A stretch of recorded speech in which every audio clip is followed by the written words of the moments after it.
Okay, first up we have Luc Bovens of the LSC. Terrific. Thanks very much. Thanks for the invitation. And as you see, a little bit of an obnoxious title. but you know, frenemies, right? So that's how we're going to approach it. Look, I mean, I especially felt a little bit embarrassed about the title after reading Jeff McMahon's philosophical critiques of effective altruism, you know. And basically what he says there is, you know, all of these philosophers who are criticizing effective altruism, right? It's all just Bernard Williams' 1970, or, you know, a couple of articles that he wrote in the 70s. And it's got the same bad attitude as Williams had, but at least Williams was funny. And these guys are just derivative and so on, right? And I thought, oh dear, you know, why don't I do it like this? Okay? No. So that's the real title.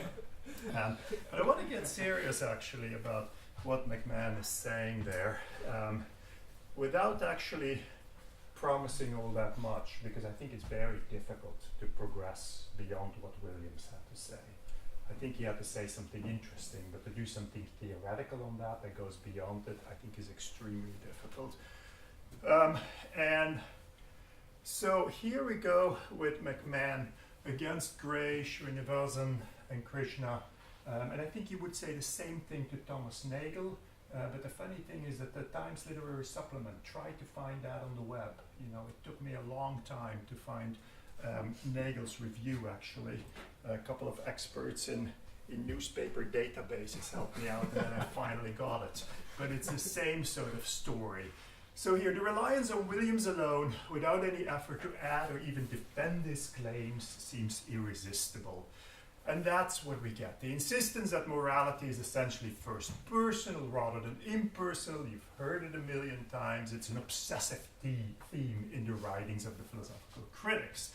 According to those who criticize effective altruism by appealing to Williams's objections to utilitarianism, the importance to oneself and one's own projects and attachments limits the extent to which morality can demand that one provide assistance to others. Okay? So you've heard it before, and that's kind of, you know, what we'll be exploring here, you know, sort of telling you a little bit where my intuitions in that direction come from, and then do a little bit in the way of trying to find some sort of philosophical grounding for it, but I'm not holding up great hopes for you there. So now here is actually another McMahon quote, and that's kind of the challenge here is a reductio ad absurdum, really. So, you know, you say, hey, but, you know, this is my project, okay, so stay away from it, okay? And that, he says, look, if that can exempt me from the moral reason I might otherwise have to save someone unrelated to me, if that can exempt me, if you say that that can exempt me along with Williams, yeah, you philosophical critics, right, then it seems that these same facts should also exempt me from the moral reason I would have not to kill this person. Go ahead and kill the person, right? And that is just absurd. Okay, so that's in a way the challenge that Jeff McMahon puts forward. That's the reductio ad absurdum of the kind of position that the Williams-style critics are pushing. Okay, and so we're going to try to revisit that challenge as well. Okay, good. Now here is a funny memory that I have. Many years ago, half a lifetime ago, I swear I read this thing that Einstein at one point after World War II was being asked to give money to a charity that was run by German nuns, and they were collecting money for the poor German orphans. Okay? And Einstein said, look, you know, he had broken with Germany, he had turned his back to Germany because of all that happened, right? He was a refugee. And he said, you know, you're asking me to give to the German orphans. I mean, come on, all right? I mean, there's lots of good things to do in this world. You know, there's the poor Jewish orphans and orphans in Palestine and so on. Ask me to give money to that. I'd be happy to do it, right? But I'm sure he can find somebody else to give to the poor German orphans, right?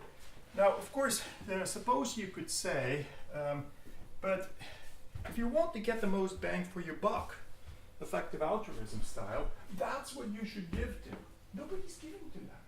Lots of money in Palestine right now, but those are the kids that are really suffering, right? Now, should that appeal to Einstein? Now, I sort of want to say, look, I feel like I want to leave Einstein alone, right? And I want to say, look, I understand your antipathies, all right? And I'm going to respect those antipathies, okay?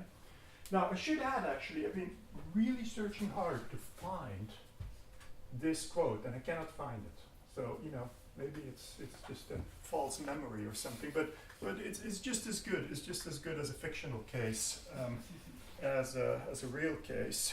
Do I swear I remember it? Anyway, so that's kind of where I started. And I actually wrote this after going to a talk of Larissa Farquhar with Strangers Drowning, right? And it's just a bunch of thoughts that came to me after listening to her presentation. So the Einstein case came to me, and then, so if we have to respect people's antipathies, then shouldn't it also be the case that we have to respect people's sympathies when they choose to give to particular causes, right? So I read Will, where's Will? Yeah, I will. I read your piece on the Ice Bucket Challenge, right? And I had sort of the same reaction there. I felt like, I knew a couple of people who had died of ALS. I knew people who were giving to ALS causes because they lost a loved one. And of course, I understand the reasoning that, the money you give to ALS could be spent so much better if you give to, Against Malaria Foundation and so on, right? But, I was just sort of imagining a real life person who says, I lost my dad to ALS, right? And that's the cause that makes sense to me. That's what I want to give to. Respect my sympathies here, okay? And so, why is it the case that this is a bad idea? Just, really simplifying, because this is really complicated stuff. But you could say something like, and I think that's part of the calculus, correct me if I'm wrong, that ALS is a relatively rare disease in this world. And it's a terrible disease, right? I mean, you get this sort of locked-in syndrome at the end of your life and all that, but it's a relatively rare disease, and it's going to cost a lot of money to get over it, right? So too few lives, in a way, are being saved, okay, by giving your money to ALS, plus a lot of other complicated stuff. So I was imagining this person who said, but I'm giving to ALS because, I lost my dad to ALS and so on. What would this person say reading this article, right? What would this person say in support of sort of, respect my sympathies? And then this clause came to mind from originally the Talmud, and it's probably the most cited clause from the Talmud. That is, whosoever preserves a single soul, Scripture ascribes as much merit to him as if he had preserved a complete world. In the Quran, you get whosoever saves the life of one, it shall be as if he had saved the life of all mankind. There's versions of the Quran actually which say whosoever preserves a single Jewish soul, right? But apparently the original is like this, and it's only with the Babylonian exile that they sort of, threw in the Jewish part. Right? But this is how it should be. And so I thought, this is what I would hear this person say. It's like, yeah, I know I'm not doing, the most good, all right? But whosoever preserves a single soul, it's just as good as if you had preserved humankind. Right? I said this in this format, in this earlier format, to Alex Verhoeven, and he said, no way, no, you just don't understand this at all. Here is what the Talmudic phrase says. I could find very little commentary on this phrase, actually. I mean, normally when you have scripture, you have every single line seems to have a whole book written about it, right? You find very little on it. But here is what Alex said to me. He says, look, the way to read it is as follows. Here is person A has a choice between saving one life or doing nothing.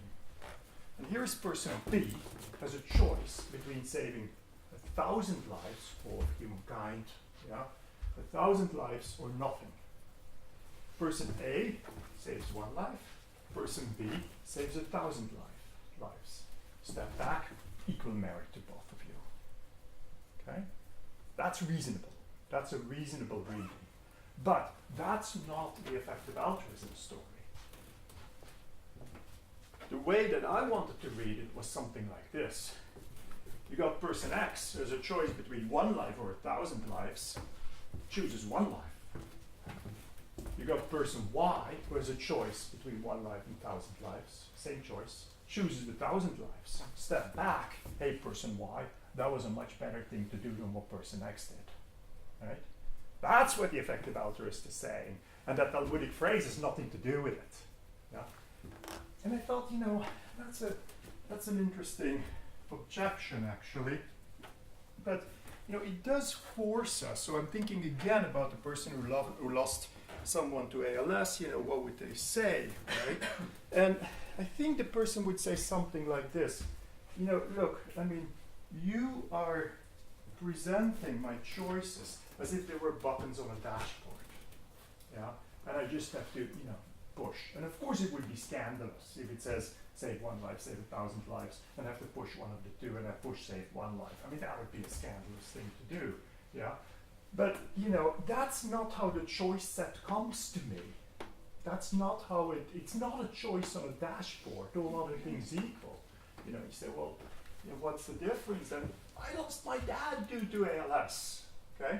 It doesn't present itself as a dashboard choice. It presents itself, given my culture, given my background, given my relationships and so on, it presents itself as saving lives lost to ALS or not. Okay? That's how the choice comes to me. And it's a bit like, thinking back to the will to believe. Yeah?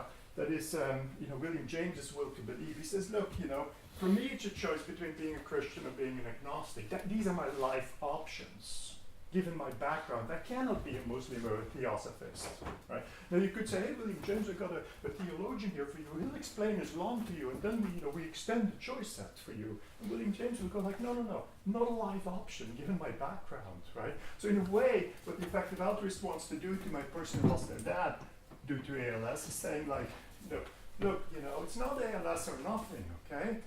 I'll extend your choice set for you. And the person says, no, I don't want to go there. Just like William James didn't want to go there, okay? It's not a live option and wants to keep it like that. Doesn't want to have the choice set become a dashboard with just buttons to push. So anyway, that's my tentative response. The lesser suffering, okay.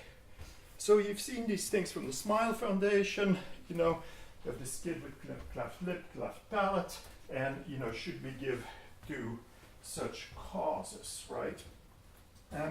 Now again, it's extremely difficult, and when you read Give Well, basically what they say is corrective surgeries. If you want to give to corrective surgeries, if that's really what you want to do, then we recommend this particular charity, not the others. Okay?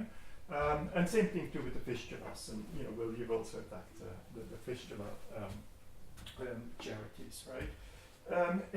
And so, they say give to those, but if you're interested in improving health in the developing world, then stick to the top options that we lay out with, Against Malaria Foundation on the top there, right? So it's only if you really want to do corrective surgeries that you can go there, because it's really in the way of, averting dollies and so on. It's not the smartest thing to do. Yeah? Giving what we can is actually much more supportive of charities that,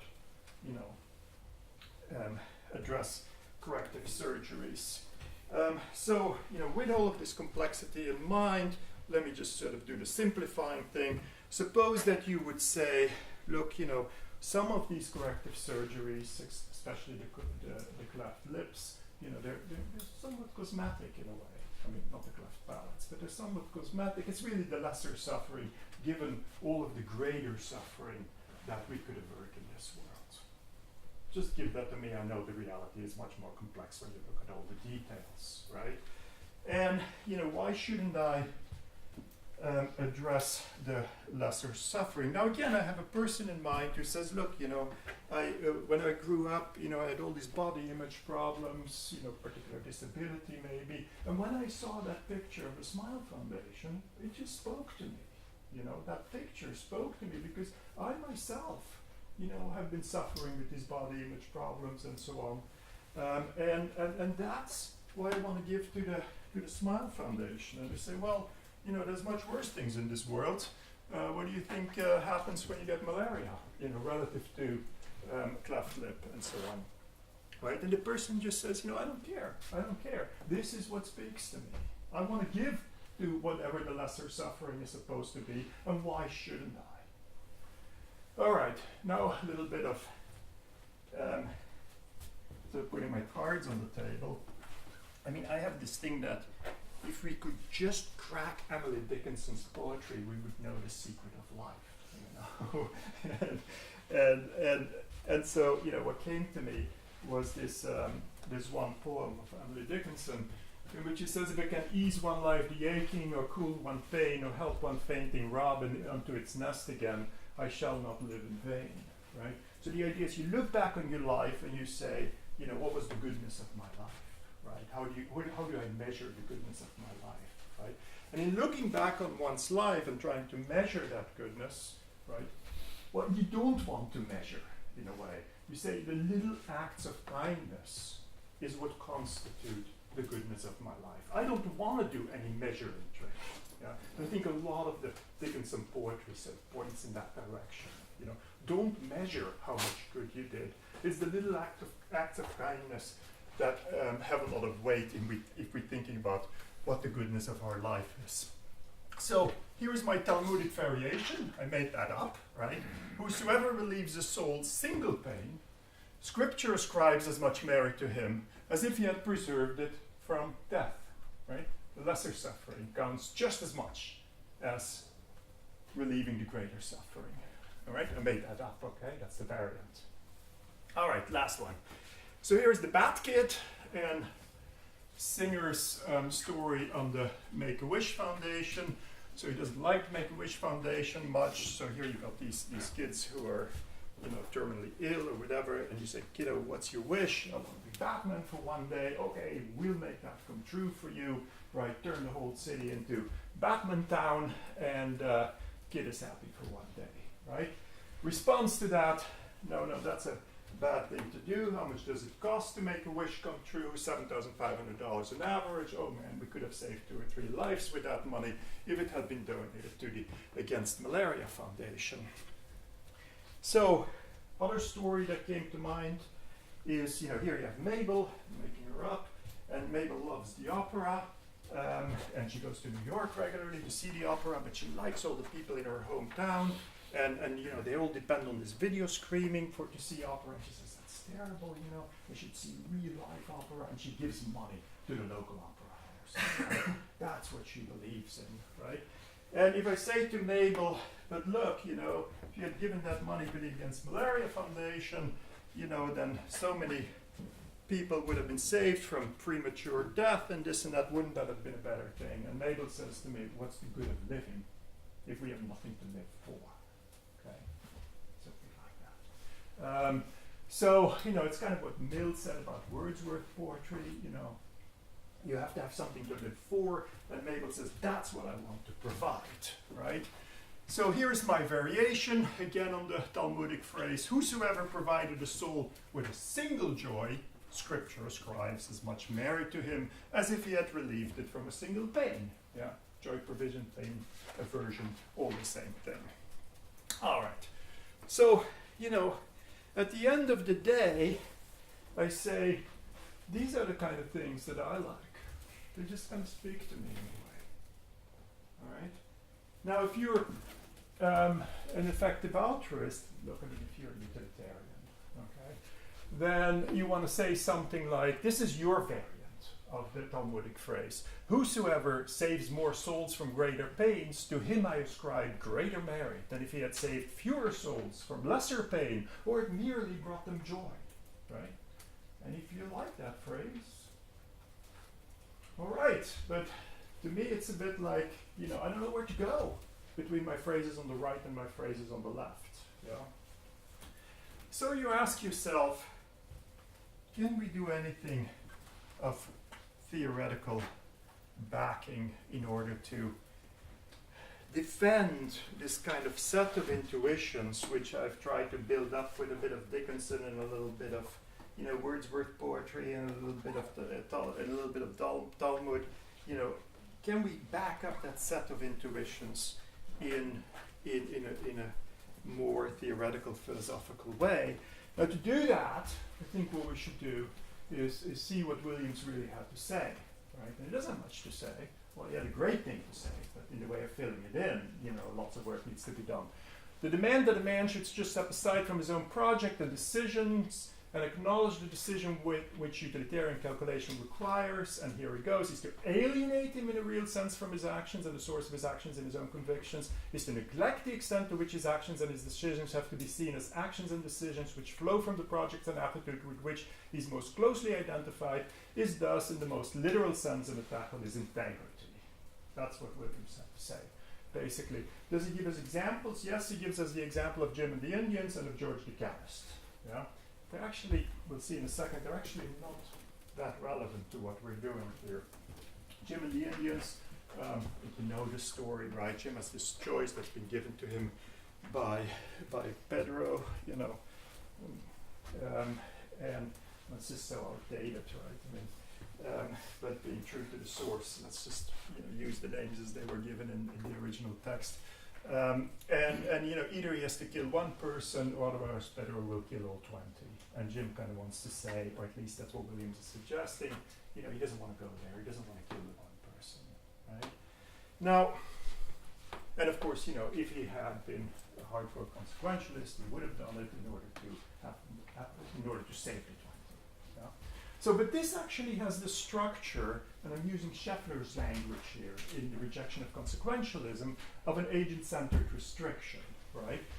What you're saying is, against the consequentialist, that it is impermissible to kill fewer people, kill them with your own hands, fewer people, in order to prevent that more people will be killed in the world out there. That's really what the Williams stories do. Also George the Chemist, same story. Okay? But really what our challenge is what Scheffler calls the agent-centered prerogative, right? And there the question is it permissible to save fewer lives? We're not saying obligatory, okay? Is it permissible to save fewer lives, thereby promoting one's personal projects rather than to save more lives? Is that permissible? Do you have that agent-centered prerogative? That's the question that we're after. And Scheffler actually is very explicit. He says, if you want to make it into your project to save the most people possible, do the most good possible, that's great. Yeah? He says, I have no objection to that whatsoever. Yeah? I respect that project. All right? But I want to be ecumenical about projects. There's people who have other projects, and I want to respect their projects too. You can, pursue your projects, you can promote your project, and so on. But I want to be ecumenical about it, and I want to respect other people's projects too.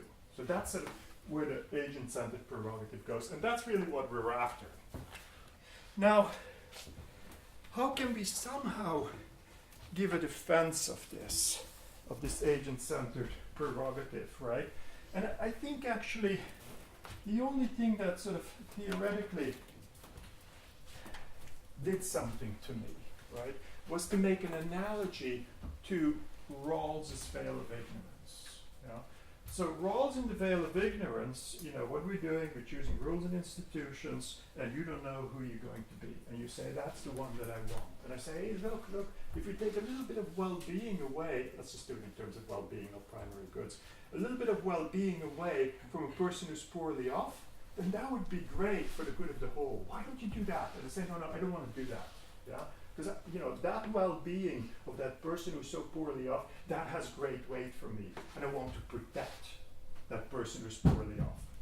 The Maximin prioritarianism defended right there, okay, against the utilitarian Harsanyi style project. Yeah? Why is that? Well, that's the separateness of person story. You want to respect the poorly off, and you don't want to dig into their well-being and sacrifice it for the greater good, right? Now, I think Schaeffler wants to do something similar and say, so I'm behind the veil of ignorance. I hear that there is this person who has, their special project of promoting this or that, and I say, hey, don't do that, because we could use that money and promote the greater good. And I say, no. I mean, from behind the veil of ignorance, I want to say, I want to respect the person's project like that. Yeah, so you kind of give a veil of ignorance defense of, you give a kind of veil of ignorance defense of the reasoning that makes us respectful of people's projects. And these projects could be, the way Schaeffler talks about it, he says reasons for action can be project dependent, they can be relationships dependent, they can be membership dependent, right?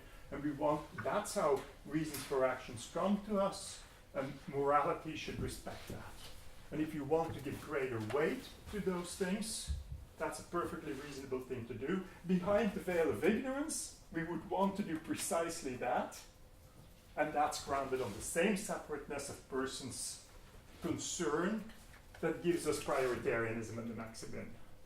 Yeah? So that's sort of theoretically, I think, where one could go in order to defend something like that. Now, back to McMahon's reductio ad absurdum of the appeals to projects, and I fill it in a little bit with the stories that I've been telling. If an appeal to my projects to save one can exempt me from the moral reason I have to save 5 strangers, okay, saving 5, why should it not exempt me from the moral reason I have not to kill the 5 strangers, if it were equally important for my project to kill them? Okay?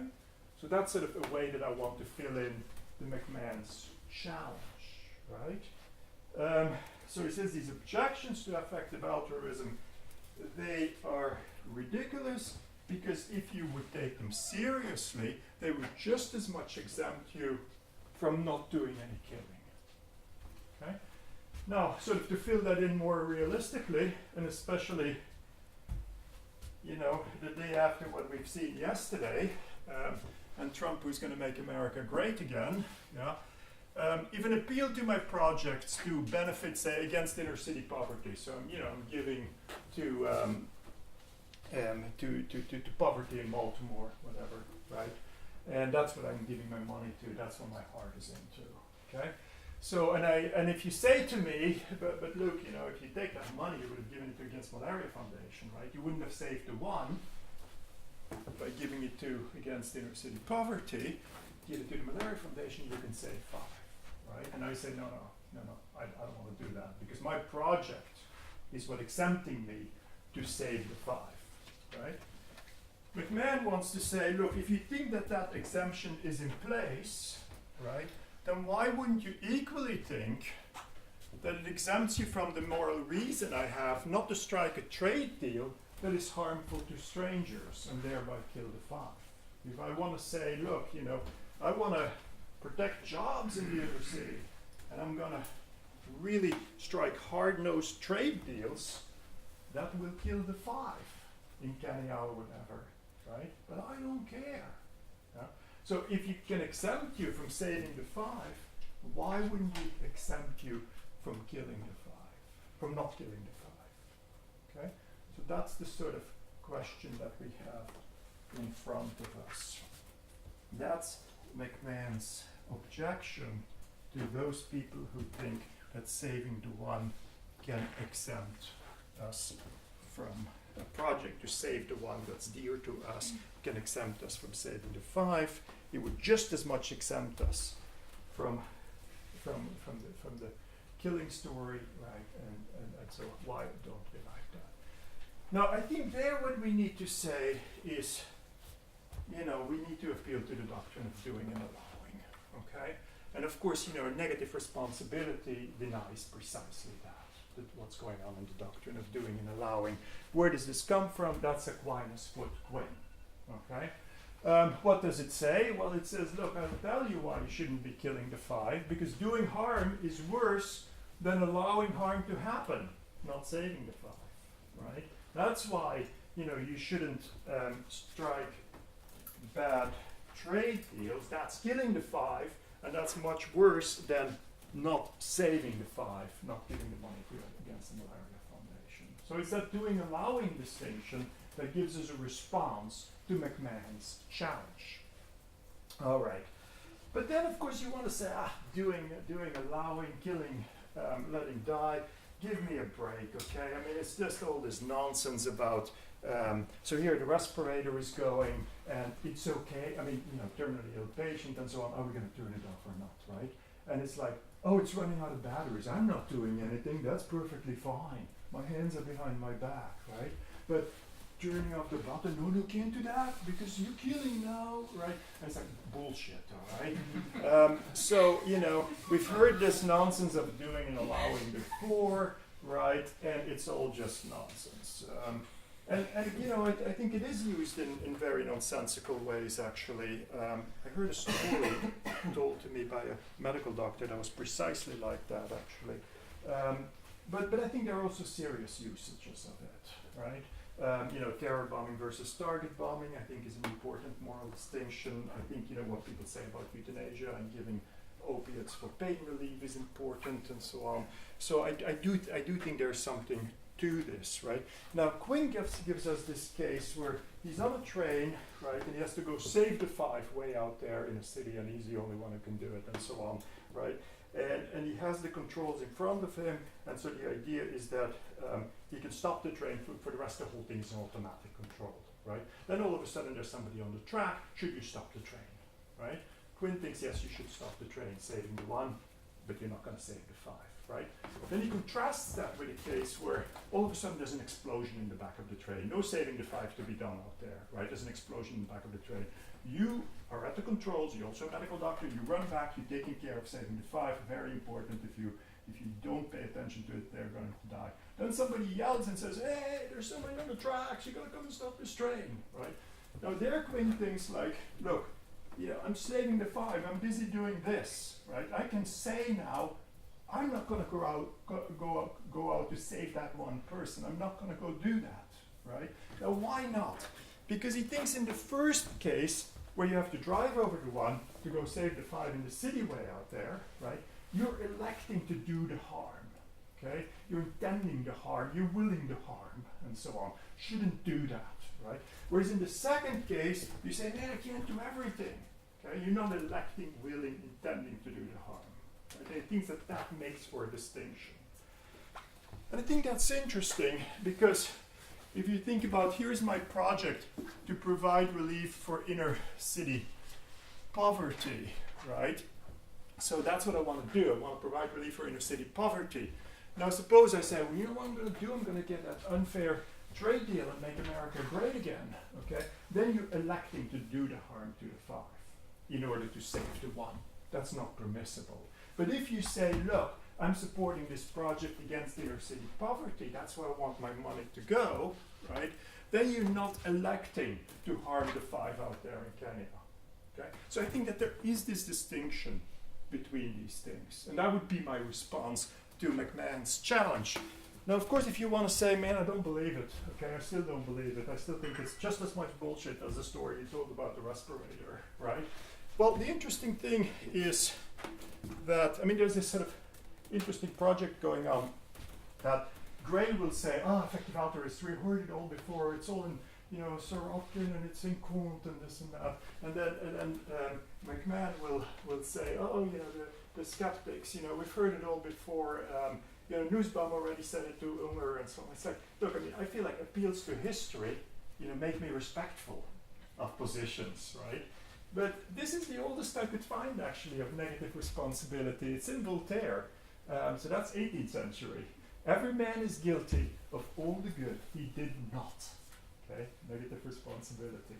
So if you believe that, rather than the doing allowing doctrine, you know, we got some respectable company here. I'd like to see the context, actually. I haven't found the context yet, but it's worth looking at. Okay, thanks very much.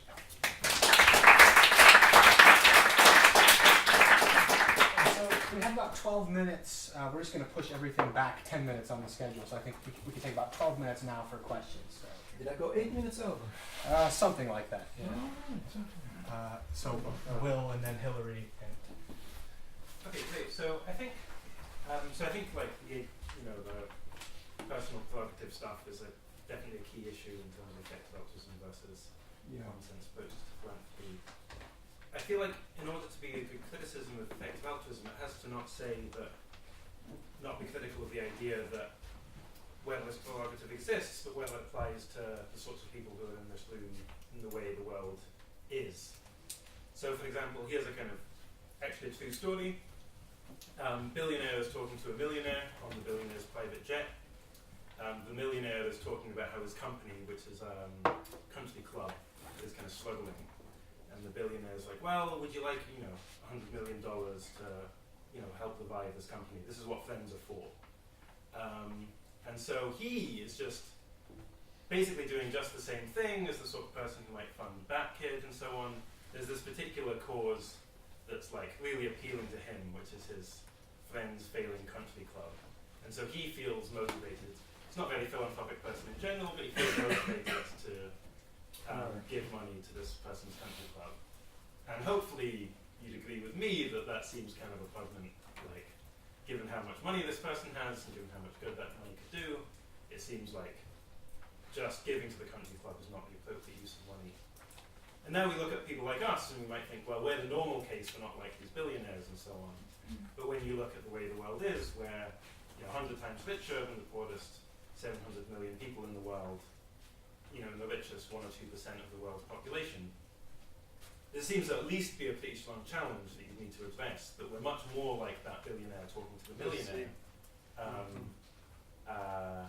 when we're thinking about donating to a local cause, even if that kind of appeals to us. I mean, maybe the thing to do with is to say something like, look, I believe in agent-centered prerogatives, right? But just like in the case of the Maximin versus the prioritarian, right? I don't want to go Maximin. I just think there's a certain amount of weight that we give to the people who are poorly off, right? In the same way, you want to say, I want to give some weight to your projects, right? But I don't want to give it infinite weight. Yeah.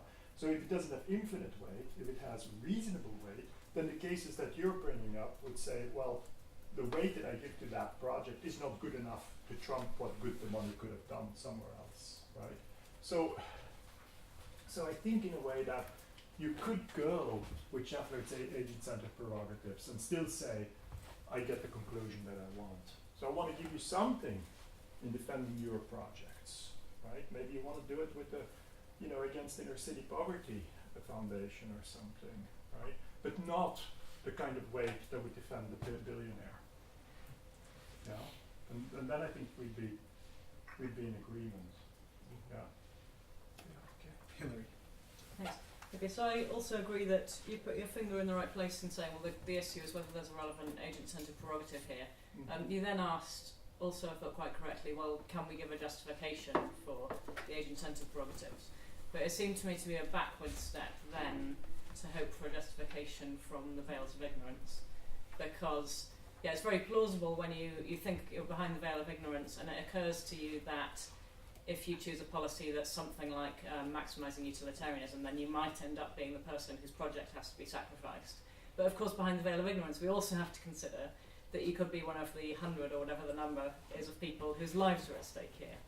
And in any kind of reasonable veil of ignorance calculation, you're going to end up being much more concerned by the 100 times greater chance that your life might be at stake than the 0.01 chance that you might have to sacrifice a little project. So I think it would be theoretically a better move to just dig in your heels and say there are agent-centred prerogatives and they require no justification than to hope for a justification for veils of ignorance. Yeah, I mean, I thought what was nice about doing the veil of ignorance reasoning about it is that you basically, look at the utilitarian and you say, you want to get impartiality, I'll give you impartiality, but you got to put it, you got to frame it the right way. And then you do the veil of ignorance reasoning with the impartiality built in at that point, right? That's why I felt it was attractive. But I see your point that, behind the veil of ignorance, you would say, look, if you give people, these special weight for their projects, right? then it might also be these people who are premature death and so on, right? I see the attraction of it, and that sort of analogy, of course, I couldn't quite do when I say, well, we're going to take away some of the well-being of the poorly off in order to for the good of the whole, because you say like, oh, if I'm one of these people who's well off, I wouldn't care, right? But here these other people are actually dying, right? So yeah, maybe it can be done. Maybe it can be done. Then of course, we have this unexplained intuition sitting there again, right?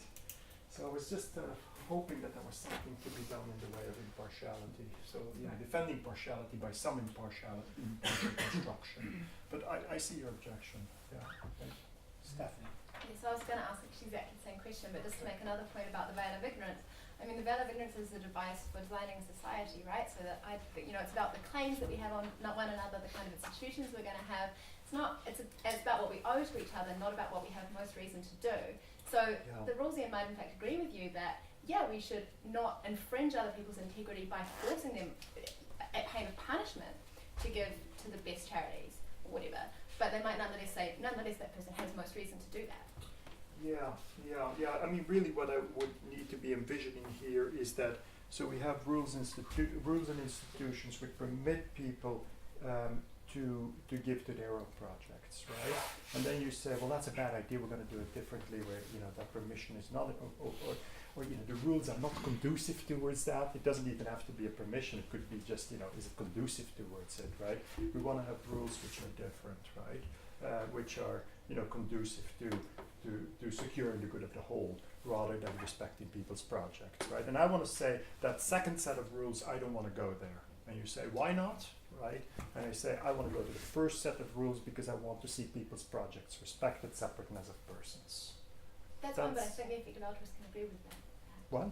I think I don't want to press the point, but I think I'm not sure that the effective altruist is committed to the idea that we should force other people institutionally to give to the best of charities, right? So we can say that person, we're protecting their liberties, we're protecting their integrity at the level of the state or at the level of institutions, but nonetheless what they have most reason to do is such and such, separate from the fact that our institutions should protect their liberty to give where they want. Yeah, I find this extremely difficult actually, because there there is the thing where you say, this is my project, right? Yeah. I mean, I'm effective altruist, this is my project, right? Then the second thing that I could do is I'm saying, I'm going to talk everybody into my project. I'm going to try to promote my project, right? And then, of course, there is the further point where you say, and anybody who doesn't listen is immoral, right? And that's where I want to stop things in a way. I don't want to go there. I mean, the first two steps perfectly fine, right? But not the third step, because there I want to be ecumenical. Now, if we're designing society, I want to have the same being ecumenical in the picture, right? That is that people's projects are being respected. So I don't want the judgment that what these people are doing is immoral on the personal level, and on the political level, I don't want the institutions which would favor, be conducive, even make it impermissible. So that's kind of, but it's very difficult to do that. Yeah. So how many people had fingers that were on this same topic? Okay. In that case, Suzanne. 2 points, I think they're related. So about Dickinson and the Talmud, Quran. It seems to me there's an interpretation of it that's perfectly consistent with the core ideas of effective altruism. So the way I read Dickinson, and I really like this poem as well, is just that you shouldn't turn inwards or be completely self-centered. So to give life meaning is to become aware of the suffering of others. And then that's how you make life. You haven't lived in vain once you have turned outwards your gaze, so to speak. And you could say the same is true of the meaning of the passages in the Quran. It's just the idea that you have to become aware that people around you are living life, like put yourself in their shoes, are suffering. And then what this means is once you have that stance, you deserve some merit.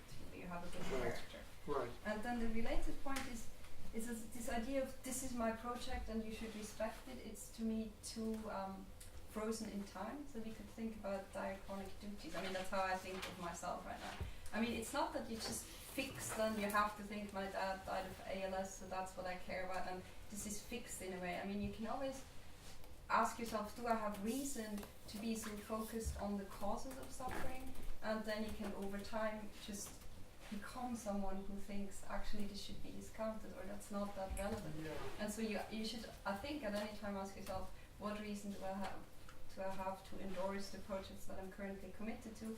And over time we can change. So maybe we have some duties to, if we think the best way of seeing the world is very much in line with reducing suffering effectively, to become the kinds of people who emotionally also see it that way. Yeah. You know, the outward directedness, right? I like that. And then, of course, you could say that, you know, being an effective altruist is being super outwardly directed, right? But I also read... Not super, just in accordance with reason or something. Right. But I also read the two passages as, you know, be outwardly directed and don't measure how much good you're doing there in your outward directedness. You know, the little acts of kindness, you know, that can give meaning to your life. Right? So I also feel that there is an anti-measurement, anti-maximization spirit in both of those passages.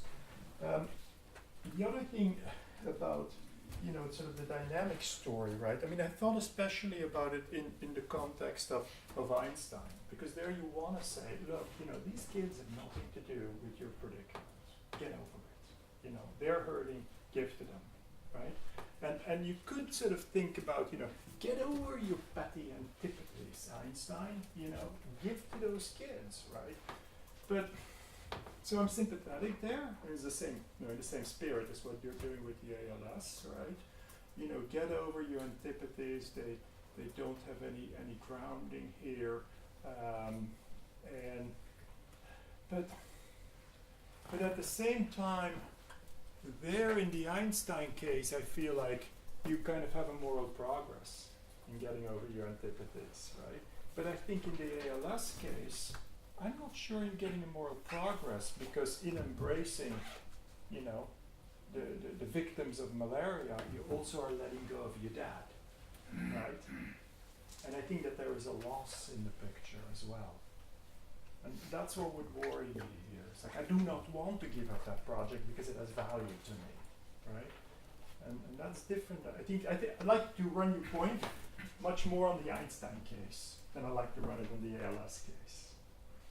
Okay, so unfortunately we're running short on time, so we'll just do one more question and then you can harass him during the coffee break. Jimmy. Yes. Suppose that as I'm walking home this evening, I encounter an escaped Rottweiler dog that's attacking a child, and rather bravely I rescue this child by fighting this rather dangerous animal off at some risk to my personal safety. And then also, by coincidence, Tyrone, on his way home tonight, encounters a similar situation involving 4 children being attacked by a dangerous dog, and similarly, courageously, fights this dog off. Tyrone does more good than I do. But one might think, if we ask the question, which of us displays more merit? The answer is that we display the same amount of merits. What if I, because the word merits features really crucially in a lot of your favourite quotations, and you presumably have some notion of merit that is kind of distinct from optimisticness of one's actions. So presumably there's some kind of virtue theoretic idea going on. Is that correct? Yeah. Because Tyrone and he manifest the same amount of the same socially desirable character trait in behaving as we do, even though he's being more efficiently altruistic, if you like. Yeah. Mm-hmm. Yeah, I'm worried about that actually. You know, I'm worried about this objection of, look, we effective altruists, we write books about what you ought to do, right? And you are talking about what was the goodness of my life in a backward judgment, right? And these are very different projects. So, you know, I grant you that you know, you look back on your life and you see the little acts of kindness and you say, that's what made it all worth it. Man, I'm granting you all of that, absolutely. And it doesn't make any difference whether you've saved the world or done these little acts of kindness. They can be constitutive of the goodness of your life, right? And give you the same sense of contentment in a justified manner and granting you all of that. But we're talking about what you ought to do, and these are very different things, right? I think we're on the same page, right? Yes, I really don't know what to say. You know, I really don't know what to say. I mean, it seems like these two things do have something in common with each other. They're not completely distinct questions, yeah.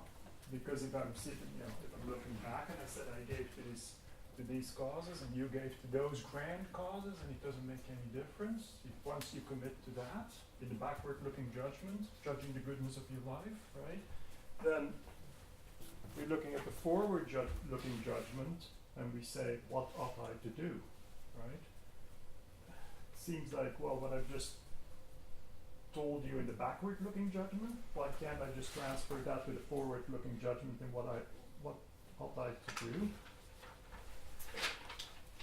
I kind of feel like they're related, right? These two projects, but I grant you that there is a kind of theoretical gap here that somehow needs to be filled, and I am worried about cheating. Yeah, that is. You guys are talking, I mean, effective altruists are talking about this one thing, and I'm talking about this other thing, and it doesn't make any difference there.